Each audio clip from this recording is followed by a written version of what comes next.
Hello guys, for today's video, dito na naman si Inday kasi walang magawa sa loob. Kaya lumabas tayo guys para meron naman tayong may content. Kaya yan, may nakita akong dalawang kawayan. At nakita ko rin yung tanim kong ampalaya, yung gulay ko, meron na siyang bulaklak guys, namumunga na siya. Kaya yan, naisipan kong lagyan siya ng gapangan niya guys para maganda yung tubo ng ating ampalaya. Kasi pag once lagi natin yan siya mahawakan o di kaya panay ang ating hawak natin guys, kaya yan mauudlot ang kanyang pagbunga or mauudlot ang kanyang pagtubo. Kaya dapat talaga pag mamuha ang ating ampalaya, wag nating galaw-galawin kasi hindi maganda pag nagalaw, kay hindi nagiging mahaba yung paglaki niya, parang maliit lang siya, ganun. Ayan guys, pinilisan ko na para at least matapos ako kasi ayokong dumating yung mga kabataan, nawawala ako sa konsentrasyon kasi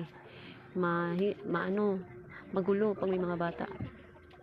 Ayan, mas maganda talaga guys pag may mga tanim tayo sa bahay kasi pag wala tayong ulam, meron tayong makukuha sa bakuran lang natin, hindi natin kailangan bumili. At saka ang maganda pa noon ay walang mga chemical kasi ang mga gulay ngayon sa ngayon meron na mga spray, kaya napakahirap din. Hindi basta-basta kakainin lang kaagad na walang hugas ng maayos kasi madaming chemicals, may mga spray na pangpatubo, palaki. Kaya napakahirap. Pag mapunta ka sa karne, meron. Pag mapunta ka sa mga gulay, meron na rin. Kaya nakakatakot na rin ang ating panahon ngayon kasi sobrang mga advanced na nga. Ayan, malapit na akong matapos din guys. Kung ano-ano lang dinampot ko ng mga pangtali para lang ako matapos dyan.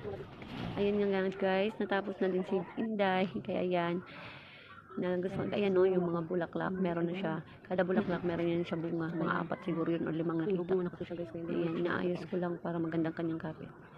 Ayan guys, thank you for watching guys, sa panonood nyo, sa pagsama nyo sa akin. Lagi, God bless.